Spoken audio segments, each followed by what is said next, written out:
Vladimir Poutine s'est exprimé et comme généralement c'est quelqu'un qui dit des choses très intéressantes à chacune de ses interventions, nous allons réagir à ses propos. Allons découvrir ça ensemble. Si vous aimez la vidéo, un j'aime, un abonnement et on se dit à bientôt pour la prochaine réaction.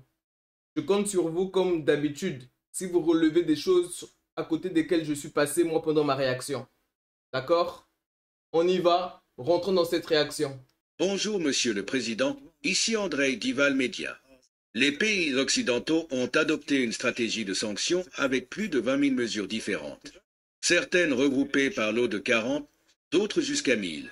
Je constate que ces pays semblent particulièrement inquiets face à notre développement progressif. Prenons l'exemple de l'Arctique.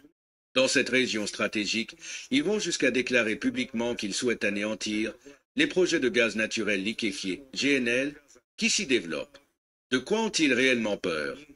Parce que c'est vrai qu'avec l'Arctique, auquel la Russie a directement accès, ils ont accès à un réservoir de ressources naturelles encore inexploitées. Et ça, c'est vrai que ça enrage les Occidentaux.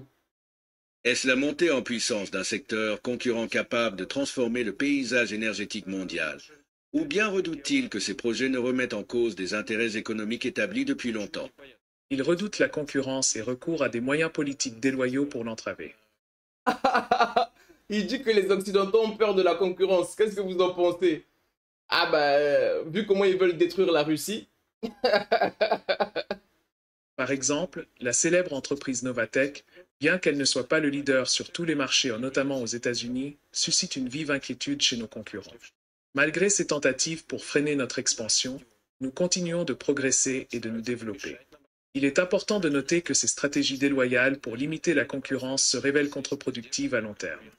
On est d'accord que les Occidentaux ont quand même des stratégies et des comportements très déloyaux pardon, à l'international. Genre cette histoire de politique de sanctions, de sanctionner les autres, en vertu de quoi? En vertu de quoi tu te positionnes en sanctionneur? Qui te donne ce droit? Qui te donne ce pouvoir? Parce que tout le monde utilise le dollar, ils prétendent pouvoir sanctionner certaines personnes, priver des personnes de leurs gains, comme ils ont fait à la Russie, en gelant leurs avoirs. C'est pas très loyal tout ça.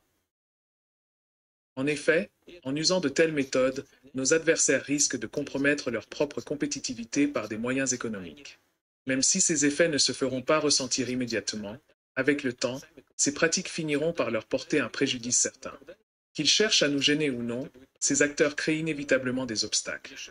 Bah, de toute façon, quand l'Europe a gelé les avoirs russes, ça a envoyé un très mauvais message au niveau international parce qu'il y a plusieurs personnes qui se sont détournées de l'Europe et qui ont commencé à investir leur argent ailleurs. Parce que de base, l'Europe bénéficiait au niveau mondial du principe, en fait, on se disait, tout le monde à travers le monde se disait qu'en Europe, le droit règne et que jamais politiquement, on peut s'attaquer à tes avoirs sur la zone européenne parce que ça avait la réputation au niveau international d'être, voilà, la loi, c'est la loi et le droit qui régnait. Mais avec cette histoire de sanction des avoirs russes, c'est un message qui a été très mal perçu. Et donc, il y a beaucoup de personnes qui ont commencé à se détourner de l'Europe parce qu'ils se disent du coup, bah, si on a un souci avec eux, ils vont me geler nos avoirs, tout ça et tout, donc ils vont ailleurs. Peu importe leurs efforts pour nous bloquer ou nous éliminer définitivement, ils ne parviendront pas à nous anéantir, même s'ils causent certains dommages temporaires. Nous avons déjà surmonté par le passé de nombreux défis liés à l'approvisionnement en énergie, et il ne fait aucun doute que nous surmonterons cette situation également. De plus, dans le contexte de l'économie mondiale, la demande en énergie ne cesse d'augmenter et continuera de croître de manière significative. Ce ne sont pas uniquement nos prévisions qui le confirment. De nombreux instituts économiques internationaux s'accordent à dire que ce produit restera toujours très recherché sur les marchés mondiaux. Fort de ces constats, nous poursuivrons le développement de nos activités et nous nous attellerons à augmenter notre part de marché dans le domaine du gaz naturel liquéfié, GNL. Par ailleurs, il faut mentionner la situation concernant les livraisons de gaz par gazoduc. Récemment, l'Ukraine a décidé de ne pas prolonger le contrat de transit alors qu'elle percevait environ 7 cents à 800 millions de dollars par an en vertu de cet accord. Ah oui, ils touchaient 800 millions de dollars. Oh là là. Et ils ont craché sur ça. Alors que dans ce contexte, je pense que l'Ukraine aurait besoin d'argent notamment pour la reconstruction après le conflit avec la Russie. Qu'est-ce que vous en pensez? Ce choix, qui ne relève pas de notre volonté mais de celle de l'Ukraine, soulève de nombreuses questions quant à la suite des opérations. En effet, cette décision bloque l'acheminement de notre gaz vers les consommateurs européens et complique ainsi la situation énergétique en Europe. D'une part, il apparaît que ces acteurs tentent de tirer profit de cette situation difficile. Sans le soutien de l'Occident et en particulier de l'Europe, ils se retrouvent en difficulté. En empêchant l'acheminement de notre gaz, qui est relativement bon marché, vers le marché européen, ils se créent eux-mêmes d'importants problèmes. La conclusion qui s'impose est claire, malgré ces obstacles, nous survivrons et continuerons d'avancer, tout comme Gazprom, qui a déjà prouvé sa capacité à résister aux pressions. Par ailleurs, laissez-moi vous partager une information récente. Nos services de renseignement m'ont indiqué qu'en Slovaquie, des individus soupçonnés d'être des saboteurs ont été arrêtés. Il semblerait qu'il s'agisse de saboteurs ukrainiens en possession de plans détaillant l'emplacement précis des installations gazières dans le pays. J'ai été informé de cette affaire il y a seulement un jour ou deux. Oh, donc des Ukrainiens envoyés saboter la guerre économique. Ils font du coup un petit peu la même chose que ce qu'ils font au Niger. Vous savez, au Niger, il y a des terroristes qui s'attaquent aux installations, au gazoduc du Niger, qui fait sortir son pétrole par le Bénin et constamment saboter pour empêcher le Niger de vendre son pétrole et de générer du revenu.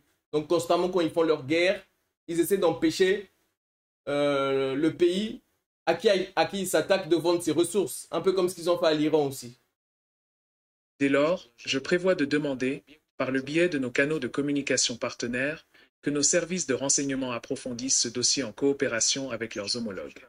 Face à ces événements, il est essentiel de se poser la question suivante. Que signifient réellement ces actions? Nous assistons également à l'émergence d'attentats en Europe, un phénomène inquiétant qui s'intensifie. Les acteurs en cause semblent être à court de temps et recourent désormais à des actions violentes, tentant d'organiser des attentats sur le sol européen. Cependant, c'est leur choix et leur manière d'agir. Pendant ce temps, notre coopération se renforce et nous restons fermement déterminés à poursuivre et à atteindre nos objectifs stratégiques. Qu'est-ce que vous en avez pensé de cette intervention de M. Vladimir Poutine? Moi, j'ai trouvé qu'il dit des choses intéressantes. Qu'est-ce que vous pensez de sa théorie selon laquelle les Occidentaux ont peur de la concurrence et utilisent des procédés déloyaux? Dites-le moi dans les commentaires. Si vous avez apprécié la vidéo, un j'aime, un abonnement et on se dit à bientôt pour la prochaine réaction. Demain, 19 h, j'ai une palabre qui va sortir et le week-end, il y aura sans doute une autre réaction qui va sortir. C'était votre gars Héritier Bateke. Faites attention à vous l'équipe et à la prochaine.